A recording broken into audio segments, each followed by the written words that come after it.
Okay. If you're going to complain about a fucking plastic potato, we need to rethink your priorities here. Cancel culture is out there. They are out for everybody and anybody, including plastic potatoes, Aunt Jemima, you name it, they've come for you. There's a point in time where people have to stop being victims for things and just take it down a notch. Like, get your priorities straight. Nobody, literally nobody, takes offense from the plastic potato at all. How long has that been around? Like, it's got to be over 50 years. Maybe I should look that up. Let's see how long that plastic potato has been around. 1952, Mr. Potato Head came out. Mind you, Mr. Potato Head looks like a mister. He's got a mustache and glasses. I mean, his parts are interchangeable. Why can't, like, to me, this is how I look at things. The fact that people want to cancel Mr. Potato Head because he's a sir, men exist. They're not some fake figure like a unicorn, or maybe unicorns are real because I do love unicorns, but men exist. So why are we trying to get rid of Mr. Potato Head? He's a man and men exist. But the thing is too, like, they wanted to get rid of Mr. Potato Head, but then keep Mrs. Potato Head. What's up with that? Like, if you're gonna get rid of one, you gotta get rid of both, right? No, they just want to get rid of Mr. Potato Head because he's the issue. Another thing that I just recently heard is being canceled, and this is as of this morning, so this is kind of like breaking news, is that Dr. Seuss books are getting pulled off the shelves because they're being deemed as racist. I grew up reading Dr. Seuss books, and I could tell you I am the most far racist person ever. I am not racist by any means, at all. I've always said this in other podcasts. I look at people, I don't give a fuck. I literally don't look at people for race at all. I look at you if you're a shitty person, then I notice you. If you're a shit-ass person, I don't care what color you are, you're a shit-ass person. If you have a horrible soul, I don't like you. I don't give a fuck if you're black, white, purple, green, like I always say, I don't care what color you are. If you're a good person, I like you. If you're a shit person, I don't like you. So now we're gonna pull Dr. Seuss books off the shelves because they're racist? They're cartoons! They're not even real pictures of real people, they're cartoons. Like, what the fuck? They did it with Aunt Jemima, who Aunt Jemima's niece came out and said that she was ashamed of it. That Aunt Jemima, that's her, I think it was her aunt or her grandma that was on the box. I don't remember the exact relation that she had to the person, but it was a family member. Came out and said that she was ashamed that they would even do that they would even think to do that, because she didn't take offense to it at all. People take offense to things that they shouldn't take offense to. Nobody's out to get people. They just feel in their brain, they like twist things that, oh my God, this is racist, or they're coming for me this way, when nobody said anything. And then shit like this happens, like we're getting rid of children's toys that have plastic potatoes on them. Like I said in the beginning, if that's your issue in life right now, that you're offended by a plastic potato, we need to rethink a lot of shit that's going down in your life. Maybe you need something to focus your energy on. Let's go get you a gym membership, do some yoga and meditation, because shit ain't right. It's not. I look at it like this too, especially with like things like Aunt Jemima. I would be proud of having somebody that's like, I'm Italian. If I saw like all the Italian, when you go out to the Italian section of the food store and you see all the sauces and the pastas and they have like little old Italian ladies on them, that doesn't offend me at all. I would be offended if they took that off, because I'm like, why are you getting rid of it? It's an Italian food. Like, what? Why are we taking the Italian woman off of the pasta or the sauce? Like, there's no reason. It's a good thing that she's on there because it's showing representation in the food industry. So I don't get the whole, like, let's get rid of Aunt Jemima, the Quaker Oats man, the plastic fucking potatoes, the Chiefs, the football team. There's just so much that cancel culture has come for. And there comes a point in time where we have to stop. We have to just stop with the shit. Nobody's out to get anybody. What about things like Lucky the Leprechaun? Like, what should Irish people be offended by that? Should they take offense that there's a leprechaun on a cereal box? Or do they have other stuff to worry about and they don't really give a shit? Because I come with the facts. I'm going to give you a little fact. When Italian and Irish people came to America as immigrants back in the day, I'm talking like 1800s, early 1900s, they were attacked, called dirty, lynched in the streets. Nobody talks about that. But do you know what the thing is?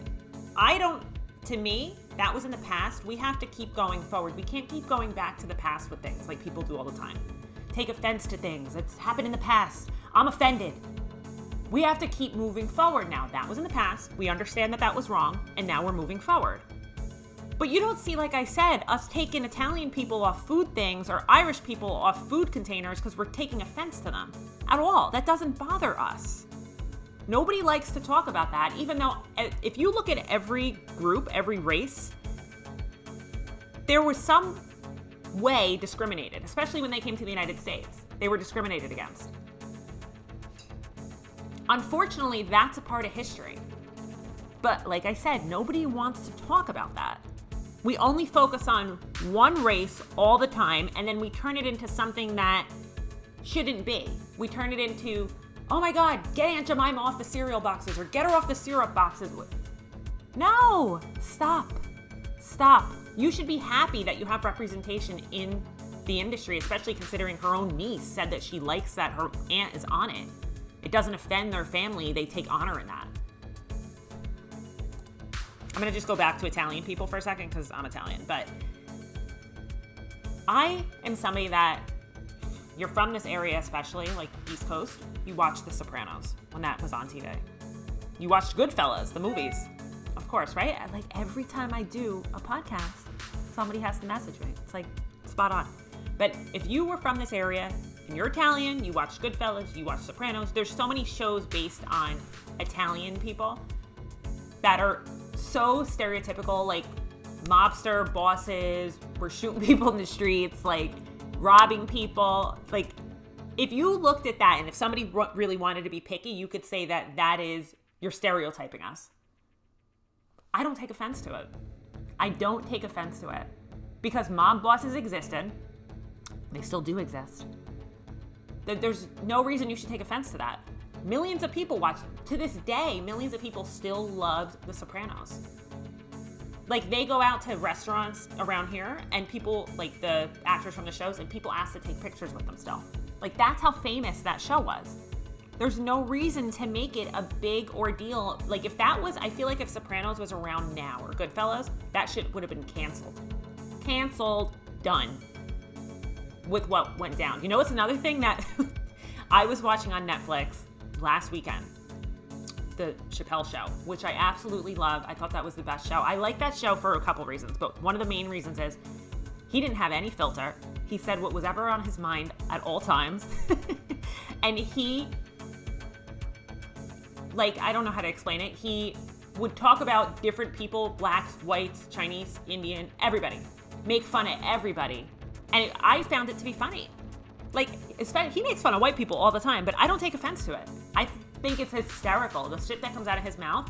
If that was around now, I looked at Nick and I said, if this was around now, this would have been taken off the air.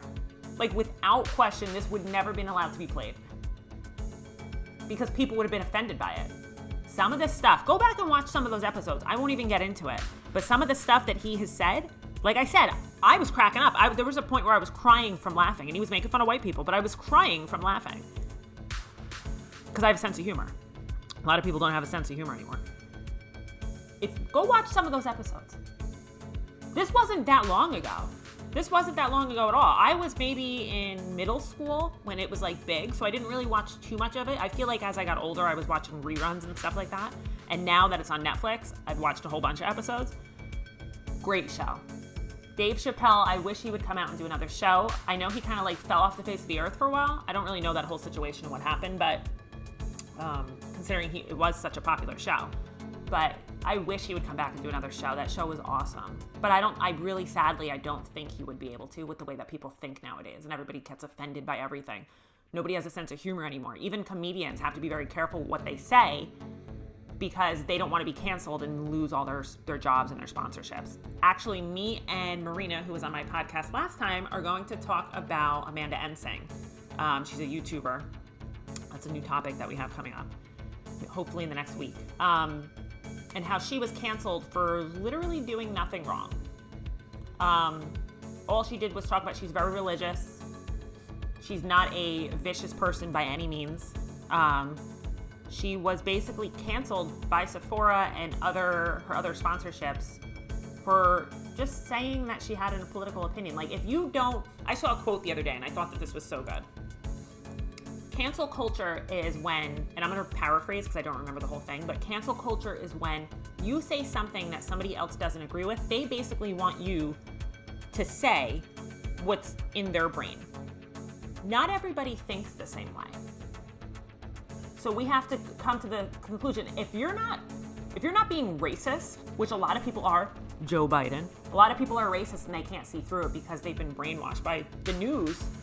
That man is a full-blown racist. I said it in my last podcast, and anybody that can't see that, I mean, he said the N-word in a live television event that he was reading off a teleprompter last week.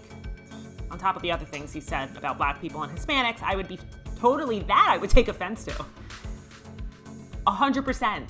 The man's a full-blown racist. I'm going off on a tangent here because it just pisses me off, but unless you say, if you're in a conversation with somebody and you say something that the other person doesn't agree with, and they feel the need to cancel you and not talk to you anymore, everybody has opinions about things.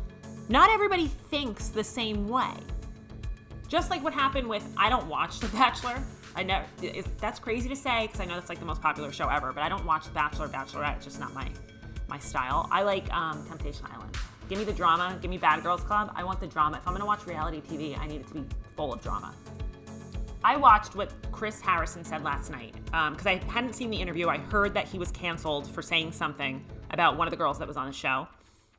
Nothing he said was wrong. What he basically said was, I want to talk to her before I make a decision about anything. That's it. That's all he said. He didn't say anything racist. He didn't say it remotely racist at all. And then you have people out there making podcasts or YouTube videos talking about that the man should be canceled. For what? He didn't do anything. Just because he said a different opinion than what you feel? Who are you to be the decide-all, end-all? You can't tell people how to think. Just like we don't tell you how to think, stop telling other people how to think. It doesn't work that way. Like, stop with the bullshit. Nobody's going to put up with it anymore. And people are, I think, like I said yesterday in my podcast, I think people are starting to wake up because it's at the point now where it's like so out of control.